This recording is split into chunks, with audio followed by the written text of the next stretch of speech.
पक्ष विपक्ष देख रहे हैं आप, मैं हूं आपके साथ नेहा दुबे। झारखंड की सियासत उबाल पर है।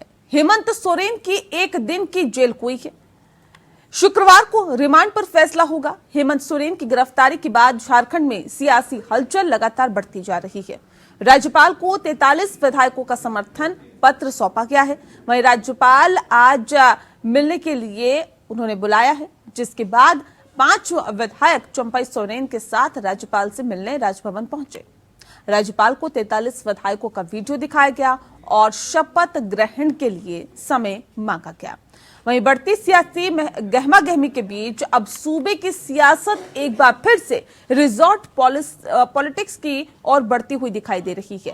महागठबंधन एक्टिव हो गया है और विधायकों को एकत्रित करने में जुट गया है। झारखंड में भले ही चंपई सोरेन बहुमत का दावा कर रही हैं, लेकिन सस्पेंस बरकरार है। राज्य में विधानसभा के 80 सदस्य हैं। बहुमत के आंकड़े के लिए 41 विधायकों की संख्या होनी चाहिए और ऐसे में महागठबंधन का दावा है कि उसके पास 48 विधायक है, जिसमें 29 जेएमएम, 17 कांग्रेस, 1 आरजेडी और 1 लेफ्ट का विधायक है।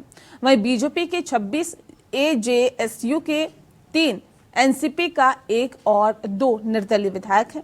कुल मिलाकर बीजेपी के पास 32 विधायक। ऐसे में वह बहुमत का आंकड़ा छूते हुए दिखाई नहीं दे रही, लेकिन सियासत में सब कुछ संभव है। इस रिपोर्ट को देखें।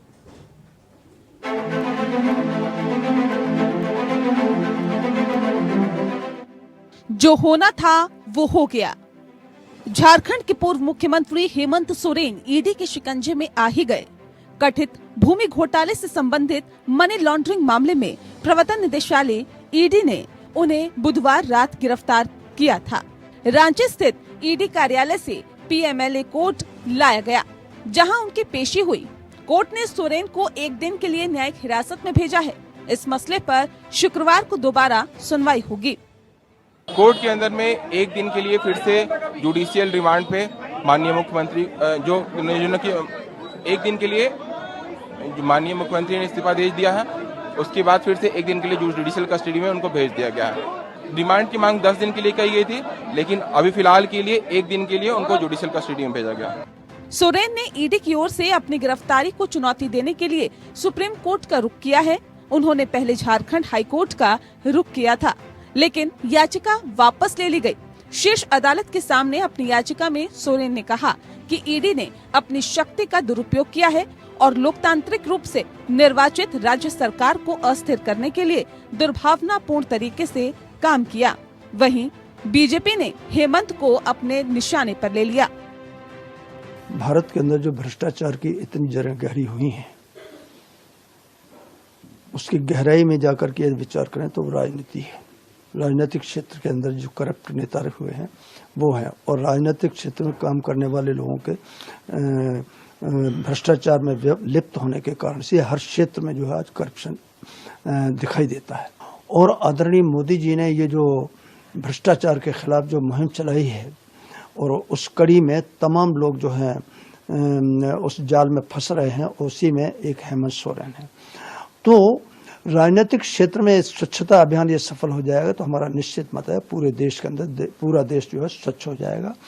और क्या नाम है, ईडी की जो कार्रवाई है बिल्कुल सही है। हेमंत सोरेन को जेल जाना है और आगे अब मुझे लगता है केजरीवाल जी का नंबर। इससे पहले हेमंत ने अपनी पार्टी झारखंड मुक्ति मोर्चा के सीनियर नेता चंपई सोरेन को राज्य का नया मुख्यमंत्री बनाने का फैसला लिया है। चंपई ने राज्यपाल से मिलकर सरकार बनाने का दावा पेश किया। उन्होंने 43 विधायकों का समर्थन पत्र राज्यपाल को सौंपा है। हेमंत सोरेन को ईडी ने जमीन घोटाले मामले में गिरफ्तार किया है। इससे पहले हेमंत ने राजभवन पहुंचकर मुख्यमंत्री पद से इस्तीफा दे दिया था। वहीं चंपई सोरेन ने आज दिन में राज्यपाल को एक पत्र लिखकर सरकार गठन के संबंध में स्थिति स्पष्ट करने के लिए कहा है। बताया जा रहा है कि महागठबंधन के विधायकों को हैदराबाद शिफ्ट किया जा सकता है, जिसको लेकर तैयारियां चल रही है। Bureau report.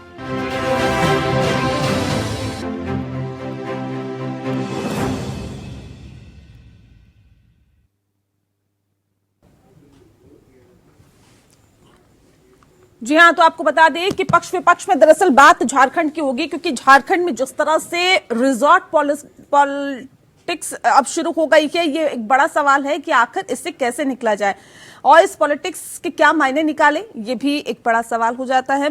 इस विषय पर तफसील से चर्चा करेंगे। खास मेहमान हमारे साथ मौजूद है, उनसे आपका परिचय करा देते हैं। इस वक्त हमारे साथ हीरालाल मांझी जी हैं, जो जेएमएम के जिला अध्यक्ष हैं। बहुत स्वागत है आपका। श्यामदास सिंह जी हमारे साथ जुड़ गए हैं, उपाध्यक्ष है आरजेडी के, आपका बहुत स्वागत है। कमल ठाकुर जी हमारे साथ हैं, कांग्रेस के प्रवक्ता हैं, आपका स्वागत है। डॉक्टर अरुण उरांव जी हमारे साथ जुड़ गए हैं, बीजेपी के प्रवक्ता हैं, आपका बहुत स्वागत है। और साथ ही हमारे साथ डॉक्टर देवशरण भगत जी भी जुड़ गए हैं, जो कि एजेएसयू के प्रवक्ता है, आप सभी का बहुत स्वागत है। सबसे पहला सवाल मेरा सीधे आपसे है, हीरालाल मांझी जी। हीरालाल जी, किस तरह से देखते हैं और क्या लगता है कि मौजूदा सरकार के ऊपर संकट है? जी बिल्कुल, मौजूदा सरकार के ऊपर तो कोई संकट नहीं है। हमारे माननीय मुख्यमंत्री जी ने अपना हिम्मत का परिचय दिया है। जो बोले थे कि ईडी के सामने हमको पेश होना है, वो पेश हुए हैं। और जिस तरह से केंद्रीय एजेंसी भारत सरकार के इशारे पर जो काम कर रही है, बिना कोई ठोस सबूत लिए उन पर आरोप पर गिरफ्तार करना, ये कहीं ना कहीं से राजनीति। क्यों आपको ऐसा लग रहा है कि केंद्र सरकार के इशारे पे काम कर रही है एजेंसी? कुछ तो ऐसे सबूत हाथ लगे हैं ना, जिसके आधार पे गिरफ्तारी हुई है। माननीय मुख्यमंत्री जी पर आरोप है कि ये घोटाला किए हैं, घोटाला साबित नहीं है, फिर भी उनको जो है अरेस्ट करके ले जाती है और सरकार को उनको इस्तीफा देना पड़ रहा है माननीय मुख्यमंत्री जी को। उसका तो खैर हम लोग कोर्ट पे गए हैं, माननीय न्यायालय जो भी उसका निर्णय लेंगे। लेकिन जिस तरह से ये केंद्र सरकार इस तरह जो उपयोग कर रही है, दुरुपयोग कर रही है केंद्रीय एजेंसी को, ये कहीं न कहीं लोकतंत्र के लिए खतरा का संकेत आ रहा है। इसी तौर से ये भारतीय जनता पार्टी के लोग जो है पूरे तंत्र को जो है अपने कब्जे में लेकर के चलना चाहते हैं। ये कहीं ना कहीं लोकतंत्र के लिए और भारत के वासियों के लिए सही नहीं है। क्या संविधान बना है कि सब अपना अधिकार से रह सके, लेकिन ये अधिकार को पूरी तरह खत्म करना चाह रहा है। ऐसे में हम आने वाला समय ये देश के लिए बहुत ही दुर्भाग्य समय आने वाला है, जो जिस तरह। ठीक है अरुण जी, ये क्या वाकई लोकतंत्र के लिए खतरा है? जिस बात का जिक्र अभी हीरालाल जी की तरफ से किया जा रहा है कि भारतीय जनता पार्टी वहां पर उस तरह से परिस्थितियां कर देती है जहां पर आपकी सरकार नहीं है, कि आपकी सरकार किसी भी तरह से बन जाए। निया जी नमस्कार। नमस्कार सर। झारखंड मुक्ति मोर्चा के प्रवक्ता की बात से शुरू करना चाहूंगा। झारखंड में हेमंत सोरेन जी के नेतृत्व में भ्रष्टाचार के नए आयाम रोज गढ़े गए हैं जी। उनका विधायक प्रतिनिधि 1 साल से जेल में है। हाँ। 1200 करोड़ के माइंस घोटाले, मिनरल घोटाले में। उनके प्रिंसिपल सेक्रेटरी के खिलाफ ईडी में केस चल रहा है। मुख्यमंत्री के माइंस मिनिस्टर रहते, उनके माइंस सेक्रेटरी साल से जेल में। राज्य के राजधानी के डीसी जो मुख्यमंत्री के बहुत करीबी हैं, वो भी जेल में हैं। तो माननीय मुख्यमंत्री के करीबी ओहदेदार, senior IAS officers, senior bureaucrats, ये सभी जेल की हवा खा रहे हैं। ईडी के पास पुख्ता सबूत है, तभी उन्होंने हाथ डाला। ये तो कह रहे हैं ना, कोई पुख्ता सबूत है ही नहीं। कह रहे हैं ये तो केंद्र सरकार के इशारे पे काम कर रही है ईडी और सीबीआई। नहीं, कैसे नहीं है? अगर नहीं रहता तो फिर इस पोजीशन में तो नहीं रहते। गिरफ्तार ईडी उनको करती नहीं। और मैंने बताया कि जितने करीबी लोग हैं मुख्यमंत्री को, ऐसा कोई भी मुख्यमंत्री कम ही होगा जो खुद अपने आप क्राइम करे। लेकिन इनके केस में ये माइंस मिनिस्टर रहते हुए अपने परिजनों को इन्होंने माइंस की लीज दी है, अपनी वाइफ, अपनी साली को। तो इनके खिलाफ तो एविडेंसेस हैं और केसेस भी हैं। अब आज रिमांड मिला नहीं, कल मिलेगा रिमांड। तो इनके लंबे मुझे लगता है झारखंड में एक नया रिकॉर्ड बनेगा मुख्यमंत्री के भ्रष्टाचार का। तो ये बात, ये कहना कि इनके खिलाफ कोई केस नहीं है, ये बिल्कुल। ये भी कहा जा रहा है कि ऑपरेशन लोटस को अंजाम देने की कोशिश आप लोग कर रहे हैं। ऐसा कोई अंजाम देने की कोशिश नहीं कर रही है भारतीय जनता पार्टी। इनके पिछले 4 साल में इस सरकार की जो नाकामी है, चाहे वो भ्रष्टाचार का मामला हो, लॉ एंड ऑर्डर का फ्रंट हो, कानून व्यवस्था का मामला हो, ये हमेशा उठाती रही है। ये सरकार आई थी झारखंड में आदिवासी, मूलवासी, दलित और पिछड़ों की आवाज बनने के लिए सबसे ज्यादा क्राइम, अपराध अगर झारखंड में हुआ है तो वो आदिवासी महिलाओं का रेप, मर्डर, ये रिकॉर्ड टूटे हैं। एनसीआरबी के रिकॉर्ड ये कहते हैं। ठीक है, ठीक है। कमल जी, क्या लग रहा है कि मौजूदा सरकार पे संकट है? नहीं, ऐसा नहीं है नेहा जी। शहर शहर डाकू घूम रहे हैं, लेकिन सरकार सुरक्षित है। लेकिन कहा जा रहा है कांग्रेस के कुछ विधायक टूट के जा रहे हैं। अरे मीडिया ट्रायल जितना करना है कर लिया जाए, लेकिन कुछ नहीं होने जाने को है। हेमंत जो है वो डरने वाले नेता में से नहीं है। इनके लोटस के चक्कर में वो आने वाले नीतीश बाबू नहीं है, वो हेमंत सोरेन है। और ऐसा है कि हेमंत सोरेन का चोरी इनको दिखता है, लेकिन अजीत पवार का चोरी 7 दिन पहले प्रधानमंत्री 70,000 करोड़ का उन पर आरोप लगाते हैं। एनसीपी को नेशनल करप्ट पार्टी घोषित करते हैं, लेकिन वहां ईडी नहीं जाएगी। तो मतलब आप मान रहे हैं कि हेमंत सोरेन ने चोरी की, भ्रष्टाचार किया, आप मान रहे हैं? मैं आप देखिए, यही बात है ना।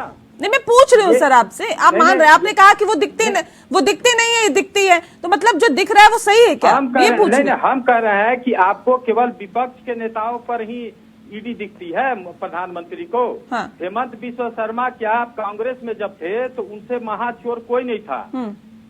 आज वो साधु हैं। ऐसा है ना मैडम, ये लोग चाहते हैं कि डरा के, धमका के किसी तरह से तोड़ा जाए। अगर वो आदमी नहीं टूटता है तो उसके पीछे ईडी लगा दो।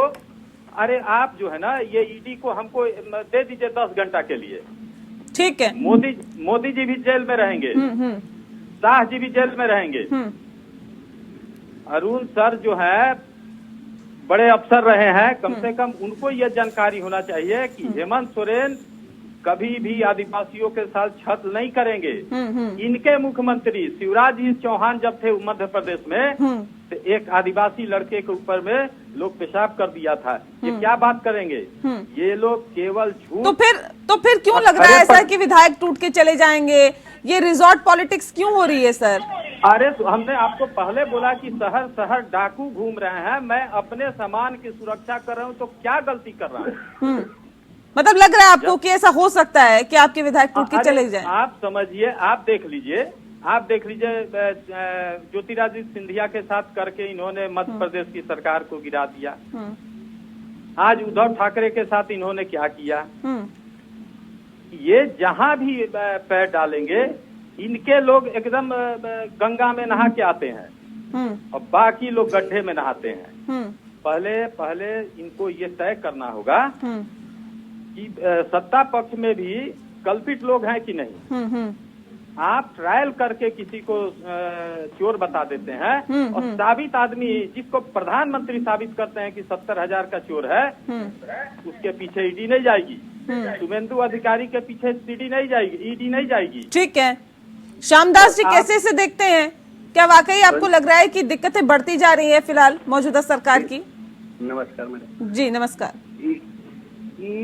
कह रहे थे अभी हमारे भाजपा के बोल रहे थे अरुण साहब, आदरणीय हम लोग को भाई अफसर रह चुके हैं पुलिस के, तो उनके द्वारा कहा जा रहा है कि ईडी के पास पुख्ता सबूत है और ईडी का सबूत विपक्ष के लोग पर ही केवल लेकर के चलती है।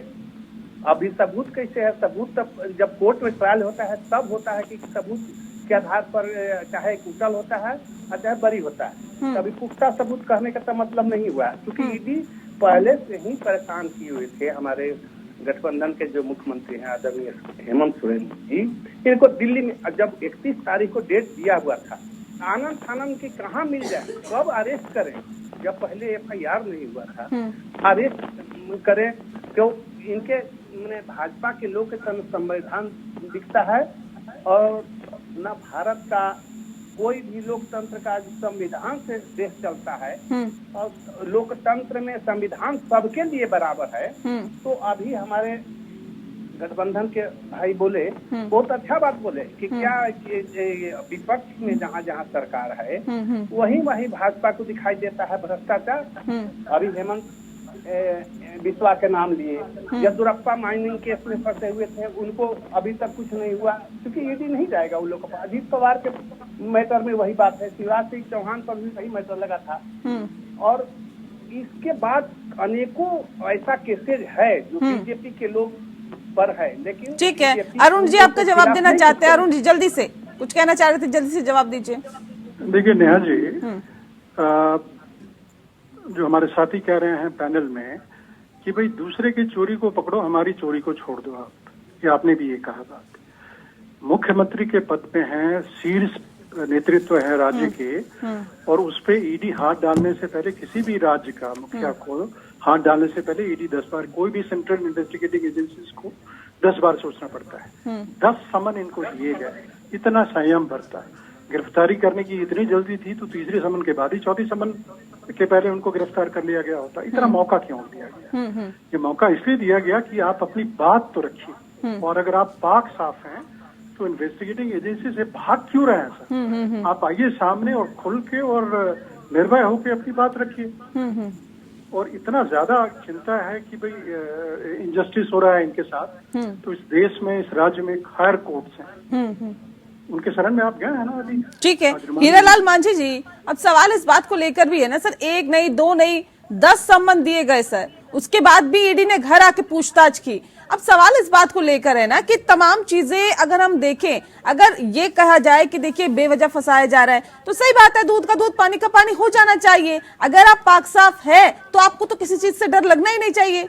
क्यों नहीं ईडी के सामने पेश होते? 48-50 घंटों तक गायब रहे हेमंत सोरेन। नेहा जी देखिए, ऐसे है कि सम्मान का जवाब हम लोगों ने दिया है, और माननीय मुख्यमंत्री जी के तरफ से मेल आया कि आपको 31 तारीख को हम आपके यहाँ हम आपका सवालों का जवाब देने जा रहे हैं। तो फिर इसके बीच में उनको जाने की क्या आवश्यकता है? उन्होंने ये कौन सा दिखा करके उनके पास जाने का काम किया है बताइए? जब हम आपके पास स्वतः हम आने के लिए तैयार हैं, हम आपके बातों को जवाब देने के लिए तैयार हैं, तो उसके बाद भी आपको लग रहा है कि हमने कोई क्राइम किया है, कि एकदम मार उसके पीछे दौड़ रहे हैं अपराधी की तरह। ये तो बहुत बड़ा देखिए धर्म है।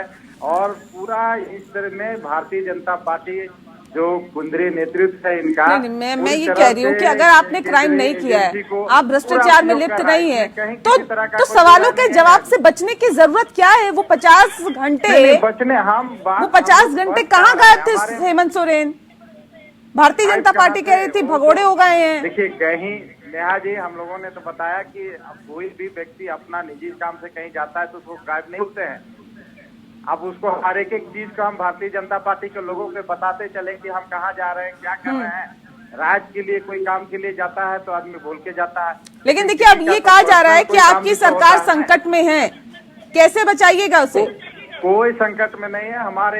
हमारे पास 47 विधायकों का समर्थन है। तो फिर तो ये बताइए कि इतने विधायकों को रिजॉर्ट में रखना या उनको ऐसे रखना कि वो भाग जाएंगे, ये क्या है? नेहा जी, रिजॉर्ट में रखने की बात नहीं है। माननीय राज्यपाल के यहाँ हम लोग जब चाहे तब सभी विधायकों का परेड करा देंगे। नहीं, डर किस बात का है बताइए ना। देखिए ऐसा है, माननीय राज्यपाल को भी सोचना चाहिए, जब भारतीय जनता पार्टी के लोग अगर माने सरकार बनाने की बात आते हैं तो 1 घंटा के अंदर उनको शपथ ग्रहण दिलाया जाता है, और हम 20 घंटा 22 घंटा हो रहा है दवा पेश किए हैं सारे विधायकों को लेकर के, उसके बाद हमको निमंत्रण नहीं दे रहा। ये कहाँ का नया है? डर है क्या, ये बताइए ना, डर है क्या कि सरकार गिर जाएगी या नहीं? कोई डर, हमें कोई डर नहीं है, लेकिन राज्यपाल को निमंत्रण देना चाहिए। हमने कल ही उनको, अभी 22-23 घंटे होने चला कि हम उनको समर्थन के लिए अपना समर्थन पत्र दे करके निमंत्रण के लिए हम आग्रह किए कि हमको सरकार बनाने दिया जाए। आज सरकार विहीन राज है, बताइए कैसे न्याय है?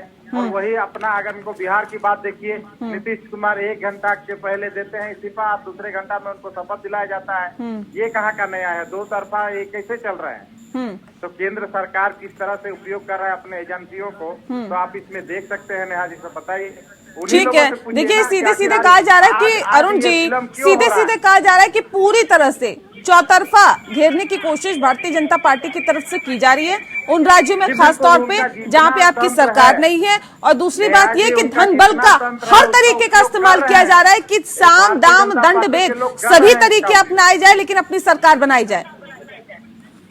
जी बिल्कुल, हम लोगों ने तो विधिवत उनसे समय मांगा। अरुण जी, मैं आ रही हूँ सर, आ रही हूँ, हीरा जी आ रही हूँ। हम लोगों ने दावा पेश किया है हमारी सरकार बनाने के लिए। जैसे ही माननीय मुख्यमंत्री जी इस्तीफा दिए, हमारी पार्टी विधायक दल के नेता वहां राज्यपाल के यहाँ जा करके दावा पेश किए, लेकिन अभी तक हमको बुलावा नहीं आया है। क्यों नहीं, इस पर तो सवाल खड़ा होता है। ठीक है, ठीक है अरुण जी, बुलावा तो वहाँ पे नहीं आया, किसको बुलावा आ रहा है फिर? देखिए नेहा जी, झारखंड ने अस्थिरता का दंश झेला है और गवर्नर कॉन्स्टिट्यूशनल हेड होने के नाते उनकी जिम्मेवारी बनती है कि वो किसी भी नई सरकार के आने से पहले या सरकार के नई मुखिया के नॉमिनेशन से पहले वो अच्छी तरीके से जांच कर ले, पड़ताल कर ले कि ये सरकार झारखंड को एक स्टेबल सरकार देगा। कल की बात है जब माननीय चंपई सोरेन जी जो सीएम डेजिग्नेट है वो गए थे अपने सहयोगी दल के नेताओं के साथ गवर्नर साहब से मिलने, तो वहां जाके उन्होंने बताया कि उनको 48 विधायकों का समर्थन प्राप्त है। जो लिस्ट उन्होंने दिया, जो सूची दी, उसमें 43 के सिग्नेचर थे। और आज जब राज्य से बाहर विधायकों को ले जाने की बात चल रही है तो ये संख्या घट के 35 है। तो इनका अपना खुद का कुनबा बिखरा हुआ है। ये अपने कुनबा को एक साथ जोड़ के रखें, गवर्नर साहब को कन्विंस करें, और गवर्नर साहब एकेडमिशियन रहे हैं, अच्छे योग्य गवर्नर हैं, वो विधि सम्मत फैसला लेंगे, ऐसा हम सबों का विश्वास है। ठीक है कमल जी, ये तो कह रहे हैं देखिए खुद का कुनबा बिखरा हुआ है, आरोप दूसरों पे लगा रहे हैं कि वही स्थिति हो रही है जो ये बाकी राज्यों में करने की कोशिश कर रहे हैं। ये कह रहे हैं अपने विधायकों को संभालिए, हम तो कुछ कह ही नहीं रहे, फिर कहते हैं लोकतंत्र की हत्या की जा रही है। ऐसा है नेहा जी कि यहाँ 48 घंटा उनको विधि सम्मत काम करने में लग जाता है राज्यपाल को, और महाराष्ट्र में सुबह 6 बजे भी लोग शपथ दिलवा सकते हैं। ये लोग जो है अभी जो वर्तमान में महोदय राज्यपाल महोदय हैं वो भी पॉलिटिकल हो चुके हैं। मेरा आरोप है ये उनकी भी नियत साफ नहीं है। क्या वजह है आपको बुलावा नहीं आ रहा? ये संवैधानिक बात है, ये तो राज्यपाल साहब बताएंगे ना कि क्यों नहीं बुलावा दे। लेकिन ये तो कह रहे 35 ही विधायक है आपके समर्थन में। अरे इनके कहने से हम जब 43 आप परेड करा लीजिए, कौन रोका है? आप इसको संकट को बढ़ाना चाहते हैं आप, और इसमें से किसी न किसी विधायक और मंत्री पर के पीछे ईडी लगाने की साजिश इन लोगों की होगी। ये लोग बायस्ड लोग हैं। ठीक है अरुण जी, ये तो कह रहे देखिए हम तो पूरे विधायक हैं, ये आपको क्यों ऐसा लग रहा है 35 विधायक इस समर्थन में है इनके? देखिए जो ये लोग मैडम एक चीज और है, ये लोग ईडी के प्रवक्ता बन गए हैं।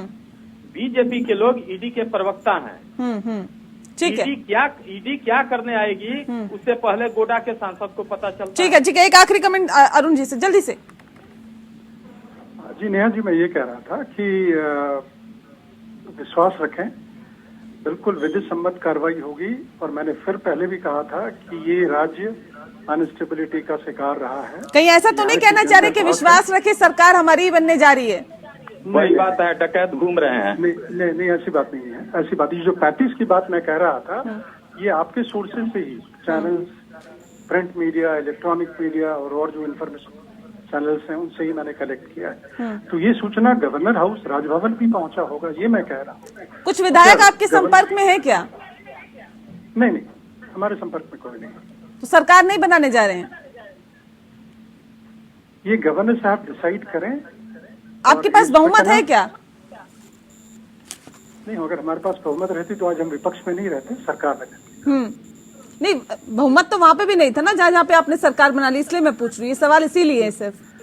आज की झारखंड की स्थिति ये है नेहा जी। हाँ।